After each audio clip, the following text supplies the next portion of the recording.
Good morning. I hope everyone is doing well today. And this month, October, is the month that Master Books is going to focus on math. And before I get too far into the live today, which is going to be talking about math lessons for a living education, which is our elementary math series, I wanted to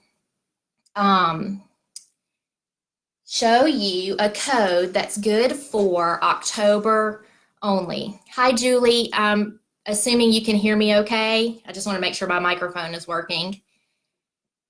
So for the month of October, you can use the code MATH10 to get an additional 10% off your math lessons for a living education purchase. So MATH10. I'm going to try to remember to show this again later in the video. So today we had, or actually yesterday, we had a lot of questions come in about math lessons for a living education. I get these questions a lot. Oh, good, Julie. Thank you for letting me know. I get these questions a lot on the Master Books help desk as well. So I just wanted to go over some of the basics of math lessons for a living education and also talk about some of the more specific questions that came in yesterday on the Facebook thread. So the first thing I want to talk about is, hi Desiree, the first thing I want to talk about today is the place value village. The place value village, hold on just a second, I have a child calling me. Maybe not, okay. The place value village starts in level 1. As soon as your child learns to count to 10, you will begin using the place value village. We love the place value village in our house. I mean, this is the thing. I thought it was going to be the stories that hooked my children, and they love the stories, but it was really the place value village that really hooked them with math lessons for a living education. It was the thing that they got excited about, and that really had them looking forward to doing math. So one question that comes in a lot is, what do I use for my containers? So this is really just up to you. A lot of families use just like plastic food containers that you can buy at the grocery store or at Walmart or somewhere. And other families have used jars. Other families have used cardboard boxes. We use these large plastic tumblers. I bought these at Dollar Tree. I think I got a pack of 4 or 6 for $1. They're sort of oversized plastic tumblers.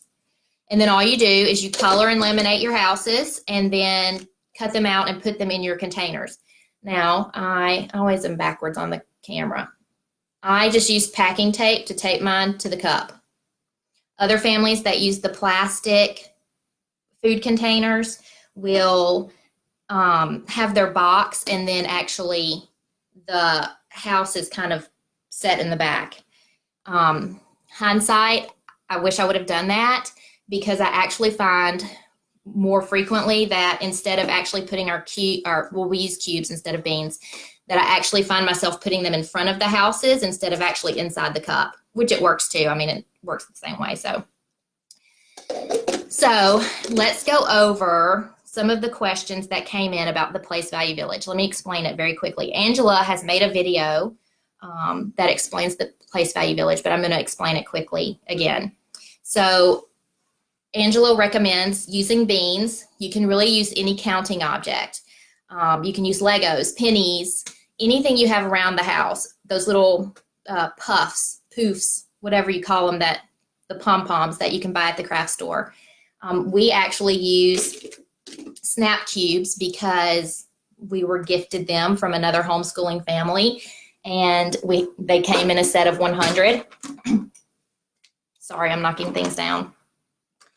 And so we just use these little cubes as our counters, and they snap together, and when we get to 10, we snap them all together in a stick. Same concept of if you're using single beans and you put the 10 in the baggie. So as you're teaching your children to count, because this did come up about how to move your beans over when you're counting. So Is this backwards to y'all? I think it might be. I can't tell. So when you're counting your beans, we know that only 9 can live in the one's house. So you're going to go 1, 2, 3, 4, 5, 6, 7, 8, 9 when you're counting your beans, and they're learning to count to 9. When you get to 10, you're going to bag those beans up. I'm going to switch markers because I actually don't like this green marker. You're going to bag those beans up and move them to the tens house. We're going to make this our bag. As you count up, you're going to keep, so now you're at 10. Now you're going to go to 11, 12, 13, 14, 15, 16, 17, 18, 19. And when you get to the next 10, 20, you're going to bag those up and move them to the tens house.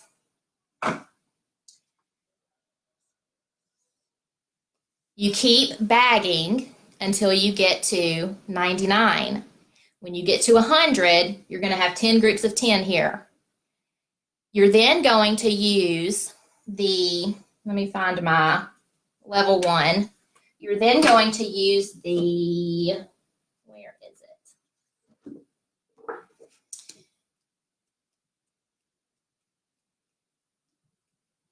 Maybe it's in level 2.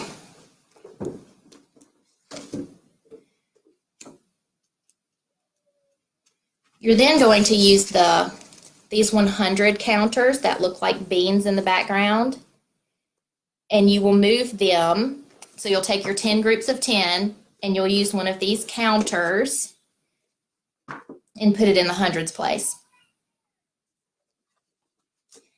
So that's just how you count using the place value village. Now someone asked, let me see, it was Carolina. What can I do if my 6-year-old what can I do so my 6-year-old can understand the place value concept? My suggestion is not only to do the activities in the lessons that are in the book, but then just have some playtime with the place value village.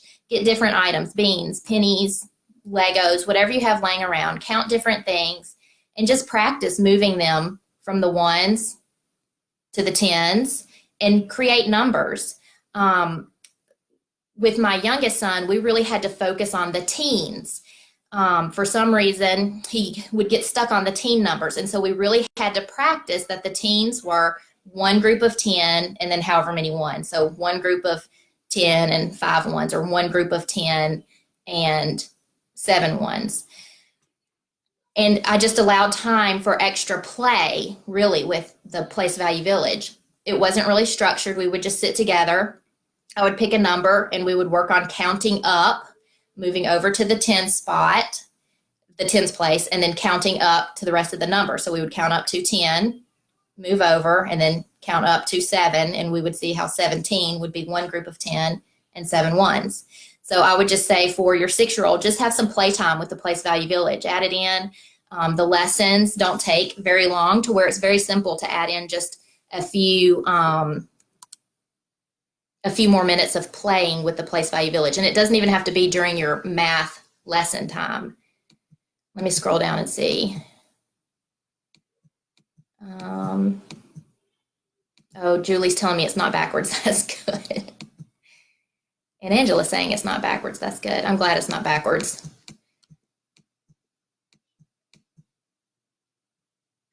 And then now, Carolina, you're asking, do you suggest I stop for a while and focus on this? We did not stop. When my son was struggling with the teens, we did not necessarily just stop our lessons to solely focus on place value. We would do our lesson because there's other things being introduced too. We would do our lessons, and then we would just have a few extra minutes throughout the day of just playing with our place value village. You know, it's really up to you. If this is if it's a point where you feel like he's not getting it at all, and you do need to just stop and take a few days to focus on place value, do that. but I don't think you necessarily have to stop if he sort of gets it. Like, don't necessarily expect your children to understand place value the first 1, 2, or 3 times you do it. If he can kind of do it along with you, I would say continue to work through the lessons and then just allow for extra play with the place value village. But don't necessarily feel like that you just have to completely stop everything and focus solely on place value village. But again, it's not going to hurt if you do take a couple days off from your lessons and just have some time with the place value village, just counting numbers and moving everything over. I hope that helps. Okay, the next question was about carrying and borrowing. And I don't remember who asked that. Something about, but I'm just going to go over both. And this was actually what really, when I was doing this lesson with my first son, I thought, this is what's got me. I mean, I wish somebody had taught me carrying and borrowing this way.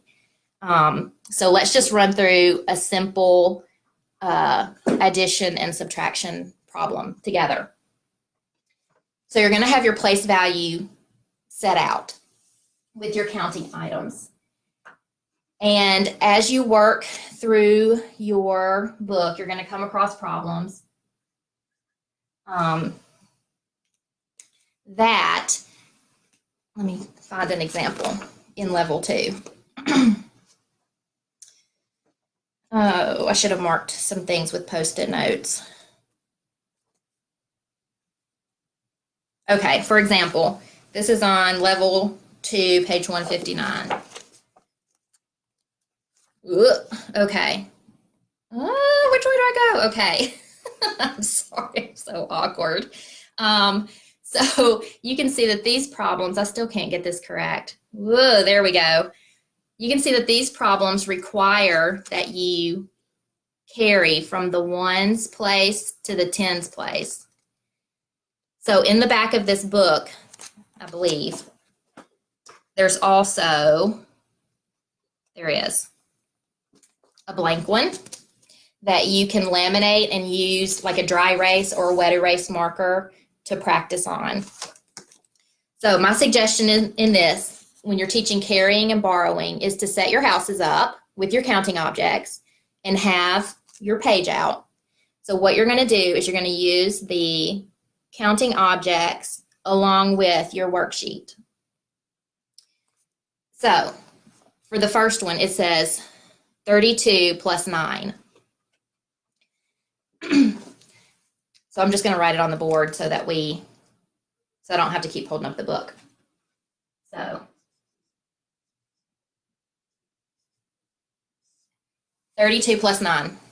So what you're going to have is you're going to have your child count out 32 counting objects. Now, some kids at this point will have practiced place value enough to know that 32 is 3 groups of 10 and 2 ones. If they can't, just go ahead and count up and move over, count up and move over, count up and move over until you get to 32. Then you're going to add 9. So you're going to write, or they're going to add their 9 beans to this column.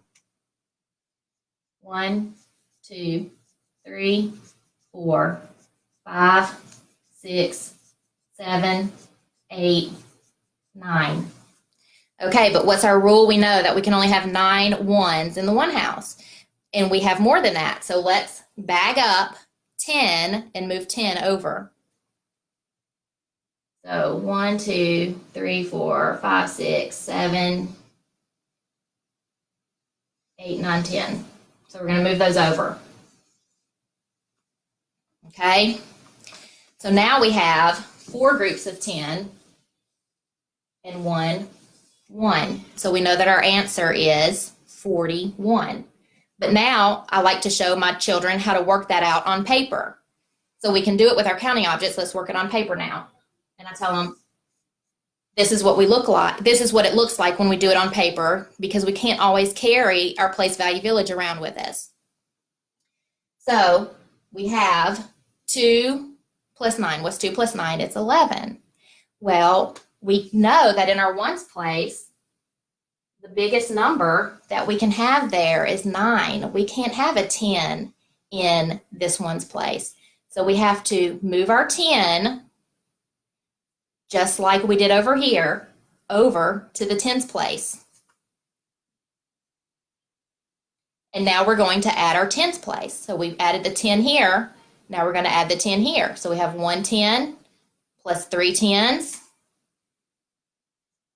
is 4 tens. And so this takes a lot of practice. You can work with the place value village and then work it on paper. Work with the place value village, work it on paper. And eventually they will just learn. They don't have to use this. They will understand we can take the 10 and go ahead and carry it over to the tens spot.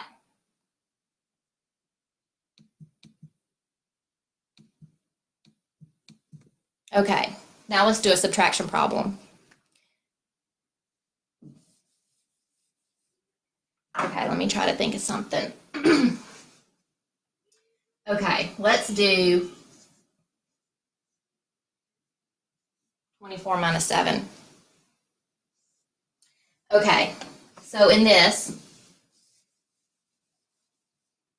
here's how I taught my son it. So we had our 2 groups of 10. 1, 2, 3, 4. So over here we have 24, but we want to take away 7. 7 ones, correct? So I would point to my son and I'd say, okay, give me 7 ones. And the first time he did it, he handed me the 4 counting objects. And I said, that's not 7, that's only 4. I want 7. So we put them back. And I said, now we have 24, take away 7. Give me 7. And he again took the 4 ones. And I said, that's not 7, I need 7. And so he looked at me and said, well, I don't know how to do that. And I said, well, great, let me teach you how to do that. We have to borrow. We have to borrow from the tens. So we would borrow. We took the 10 away and we moved it. We took it out of its, we used the cubes, but you would take it out of your bag and we moved it back over here to the ones. So we're going to put our tens over here. 1, 2, 3, 4, 5, 6, 7, 8, 9, 10. Now, I would say, now take away 7, or give me 7, because we're taking away 7. 1, 2, 3, 4, 5, 6, 7. Okay? And so now I'd say, what do you have left over? I have 17. So 10 and 7, 17. And that's, so we can't carry our place value village with us everywhere we go in life, so we have to be able to work it on paper. So here's what it looks like on paper. We have 4 in the ones column. If you only have 4, you can't take away 7. There's not enough. So let's borrow. We have to borrow 10. So if we're borrowing 10, that makes the 20 go down to 10. And we're putting the 10 now over in the ones place. So now we know 10 plus 4 is 14. Now we're going to say 14 minus 7 is 7. And then 110 minus 0 tens is 1, 17. And again, we just practice this. Hands-on and then paper, hands-on and then paper, hands-on and then paper. So someone asked about their child does not recognize when they need to borrow. So my suggestion with that, hey kids who are watching, and no, Amber, this curriculum does not use Common Core. So someone asked, their child doesn't recognize when they need to borrow, and that they've talked about the smaller number being on top the larger number being on bottom, but they don't recognize when they need to borrow. My suggestion is to go back to the place value village and to do this again and again, where they see they only have 4 and you're asking for 7, and they can't give you 7 when there's only 4 in the one's house. They have to borrow to be able to have enough. And I would just keep practicing that until they recognize when they're looking at a problem like this, oh, I only have 4 in the one's house. I can't take away 7 if I only have 4. I have to borrow.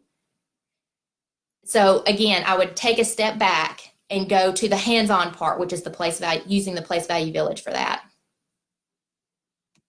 And Angela, since you're watching, and if you have anything to say about anything that I am showing, just chime in. I'm trying to watch the comments as we go.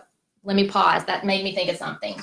So for the month of October, you can save an additional 10% off your math lessons for a living education purchase by using the code MATH10. And it's just good for the month of October. MATH10, capital letters. Okay, I think that is all that I'm going to say about the place value village for now. But of course, if you have any questions, type them in, and I'll definitely try to get back to them and answer them later. And of course, Angela can probably help watch it too and answer anything also. Okay, the next thing I want to talk about is right-brained flashcards. So the place value village comes up a lot in the Moms of Master Books group, and also on the help desk. A lot of people ask about the place value village, but the next thing that people ask a lot about is the right-brained flashcards. The right-brained flashcards are really actually simple. I think a lot of people think we're not creative enough to do right-brained flashcards, but really, they are simple. It can be as simple as just having your index card and writing the whole fact. And by that, I mean, you're going to write the answer. So if you're teaching your child 3 plus 4, on one side of your index card, you're going to write it horizontally with the answer. And on the other side, you're going to write it vertically with the answer. The reason is that when your children are memorizing, you don't want them left with a hole in their memory for the answer. You want them to remember 3 plus 4 equals 7. 3 plus 4 equals 7. So this is the most simple. Just write the facts on the card horizontally and vertically. If you have a somewhat creative child, excuse me, you can use stickers or little doodles to decorate your cards. We started out,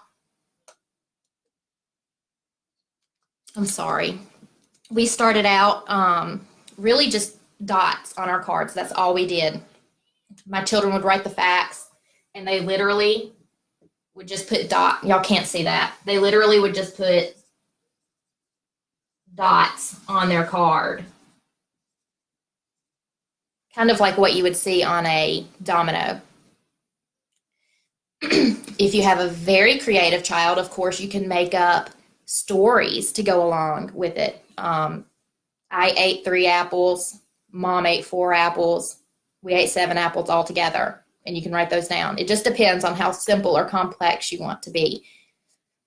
I have one child who is a get-it-done child. He wants the fact. He doesn't want dots. He doesn't want anything. Just write the whole fact on it, and he's done. I have another child who does like to doodle and do a few little things. He'll draw dots or X's or check marks or whatever. Stickers are a great way to very quickly and easily decorate your cards too. So in the Moms of Master Books Facebook file, another question that comes up is, we started in level 2. Can we have a list of the math facts from level 1? So in the Facebook files, I did upload a few instructions and the math facts that are listed in level 1. I think I got them all. If you go through and you see that I missed one, please, please, please let me know and I will update the document. But that's just for people who are jumping into level 2 and are not wanting to miss out on what was taught in level 1. Okay, let's see. I think that covers right brain flashcards. Another question was about the word problems.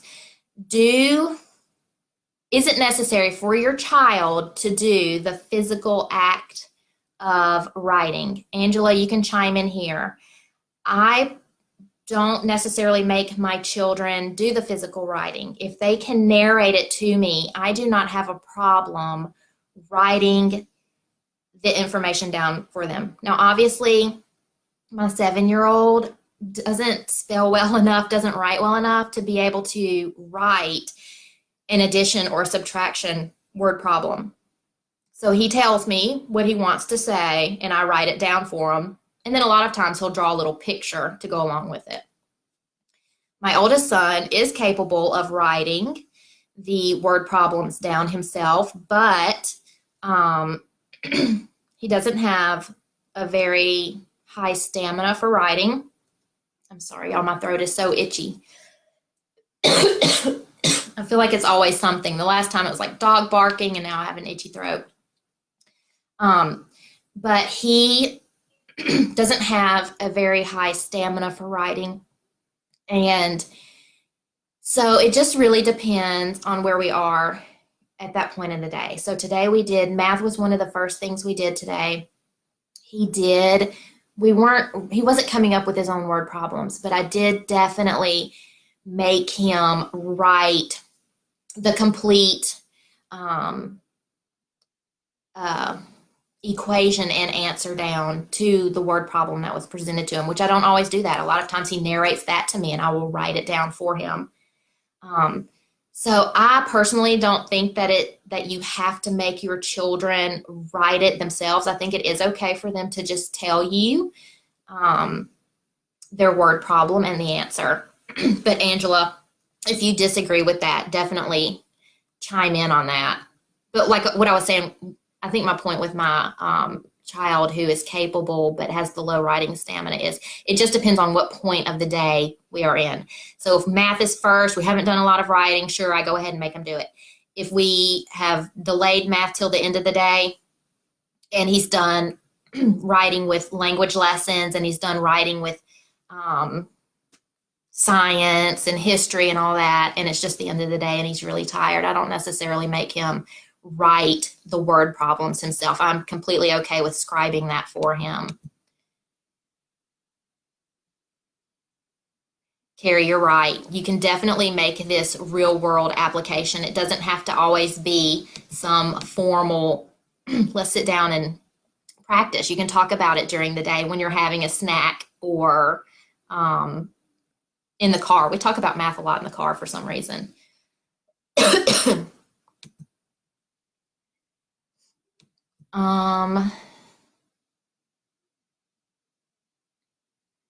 Let's see. Thank you, Carrie, for putting in the code. Let's see what else.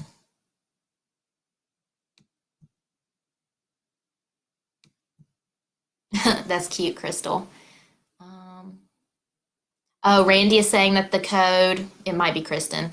Randy is saying that the code is good for all Masterbooks math for the month of October. So this will also include Principles of Mathematics and the High School Jacobs series. Okay, let's keep scrolling just a little bit more. It's not working for some reason.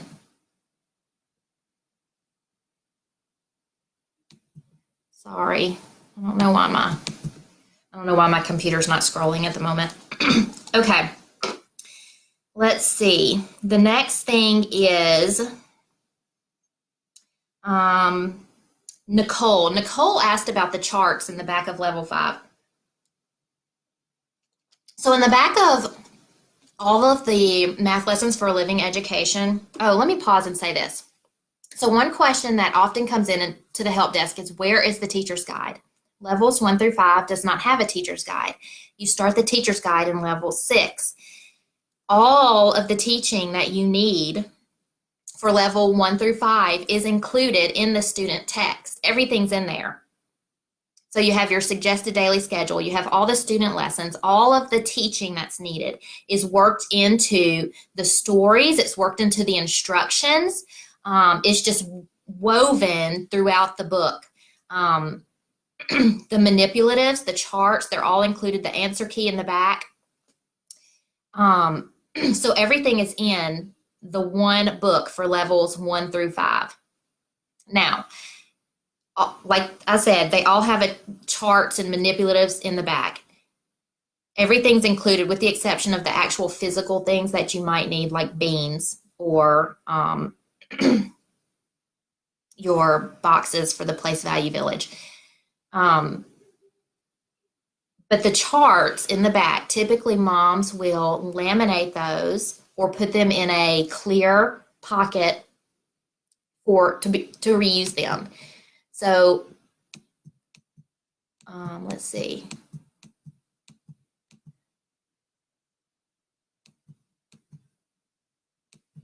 Oh, and Angela is saying oral is fine for the word problems. Okay. So Nicole asked, can we get a finished numbers chart example in the file? Sometimes I'm not even sure what we should put on them or what numbers are best to use. Maybe most referenced and such.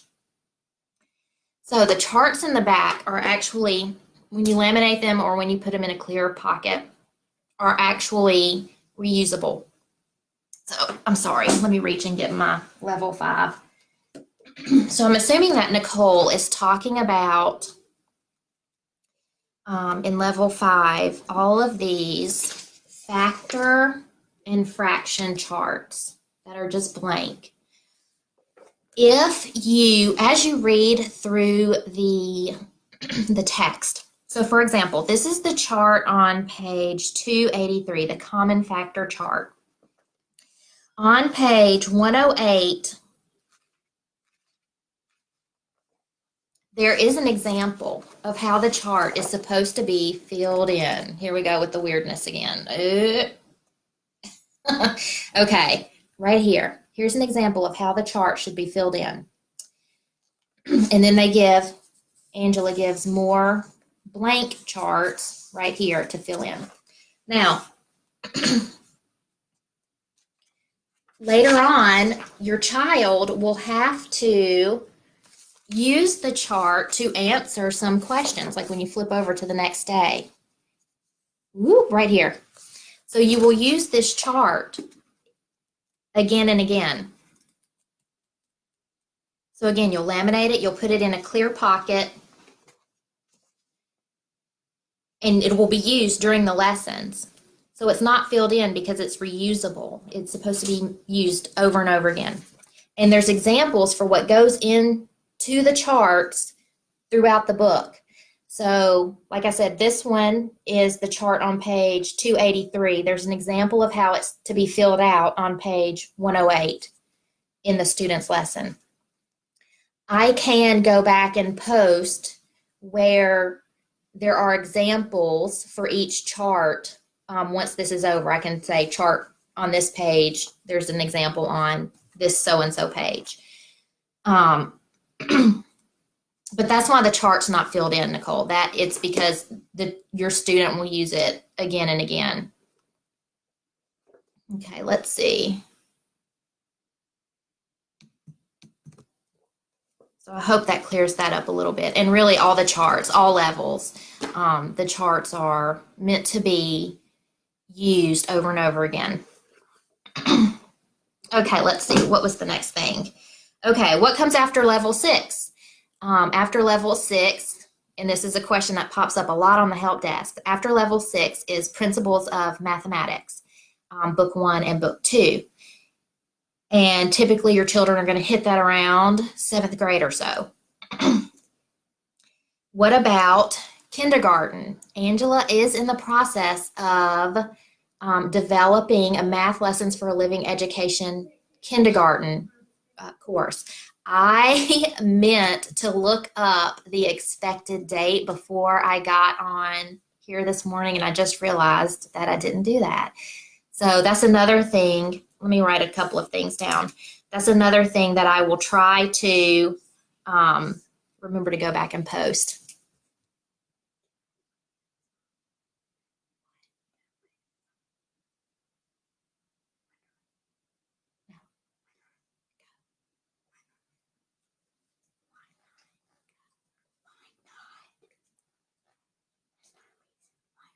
We will talk about it later. I need you to leave. Okay. All right. Go. I need y'all to go. Be quiet. Okay. Caden. Go. I don't even know what to say about that. Okay. Caden, we'll talk about it in just a few minutes, please. Okay. So I'll try to go back and list the charts and the pages from level 5, and then I'll also try to remember to look up the date for the kindergarten and get that posted in here. I just don't even know. Okay. Let's see what else. Let me show y'all the code again. So all math products in the month of October, use the code MATH10. MATH10. Okay, let me look over the questions quickly. Math facts, helping them stick. Okay, I already explained the right brain to flashcards. So let's talk about making those math facts stick. My biggest suggestion is just to practice them every day, whether it's addition, subtraction, multiplication, division. Spend a few minutes every day practicing them. And when I say a few minutes, I mean really a few minutes. Don't turn practicing those math facts into some 20-minute, 30-minute long lesson, because they're going to reach a point, your student's going to reach a point where they're not even remembering them anyway. A few minutes of very focused attention will help those math facts stick. So I personally like to focus on just a few at a time. So, for example, in Math Lessons Level 1, when Angela introduces the tens family, the children write their cards out, and then those are the cards that are practiced repeatedly for quite a while before anything new is introduced. So really, I like to just select a few cards to focus on at one time. So even when we move into multiplication, I am not trying to mix everything up and teach some 2s and some 5s and some 7s. We pick one family and we focus on that family until we have it down. Then once that family is down, we will spend a few days reviewing everything that we've memorized, and then we'll focus on the next one. So like for this week, we've been focused on the 8 multiplication facts for my oldest. We will practice those. It might take us 2 or 3 weeks before he gets them down. But then once he gets them down, we will do a few days of reviewing everything, the 2s, the 3s, 4s, 5s, 6s, and 7s, on up to 8, okay? So, but the good thing is about Math Lessons for Living Education, he will also still be practicing those facts in his lessons. So we have a few minutes of focused attention just on math facts, but he will still be reviewing some of those facts in his lesson. Same thing with my younger son.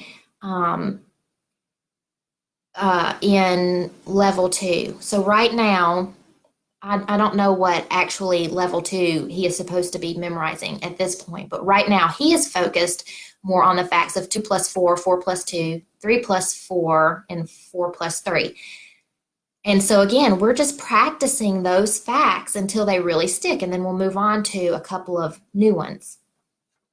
So that's really my my suggestion for making those math facts stick is consistent practice for a few minutes every day.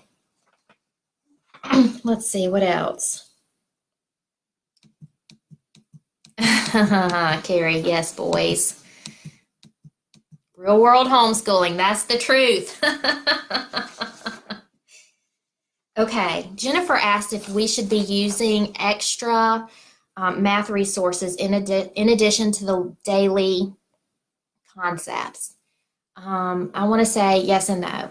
If you're asking that math lessons enough? It most definitely is enough. It is a very complete program.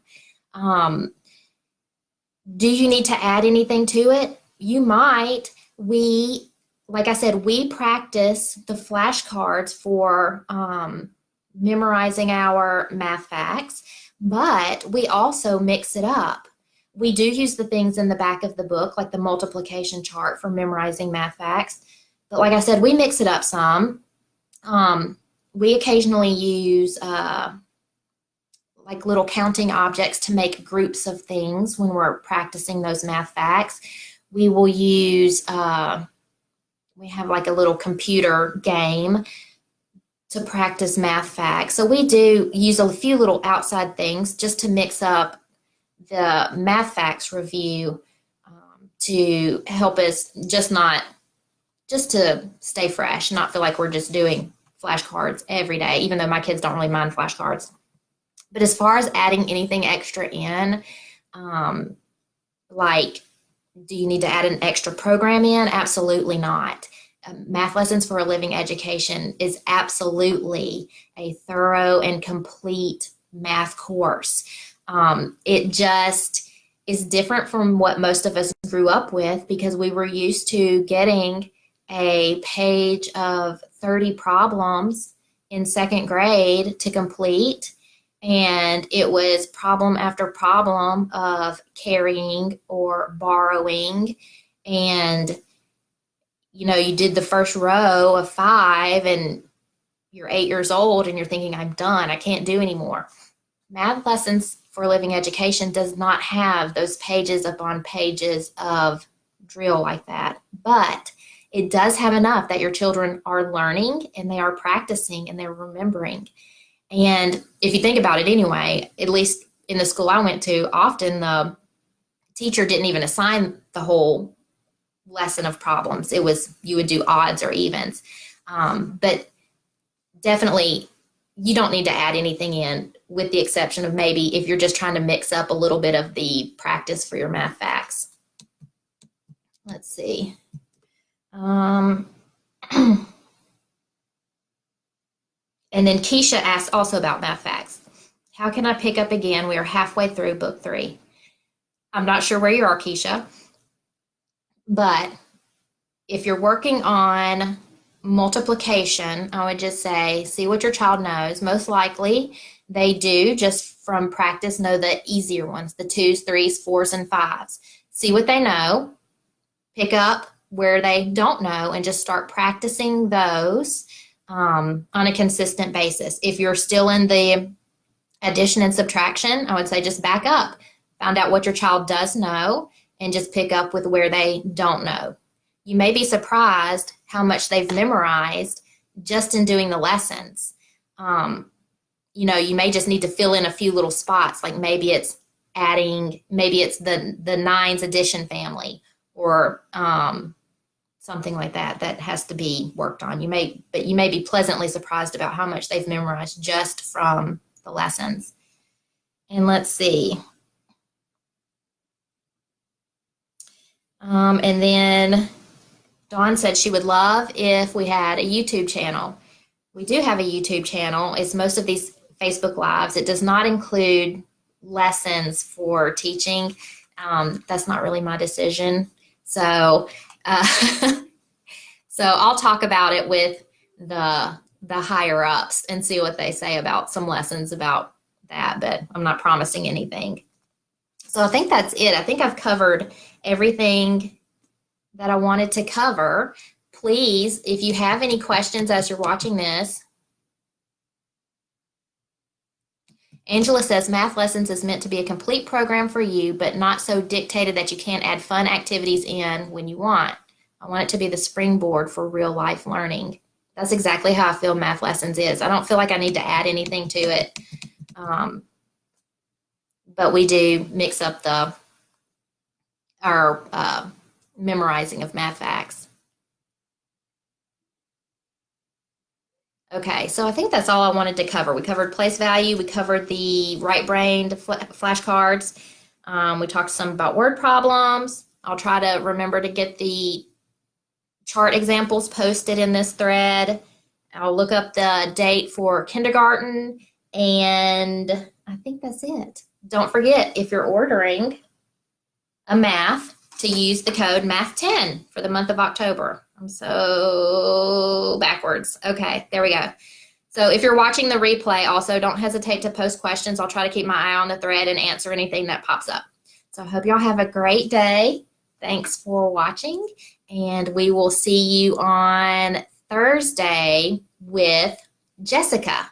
So y'all have a blessed day.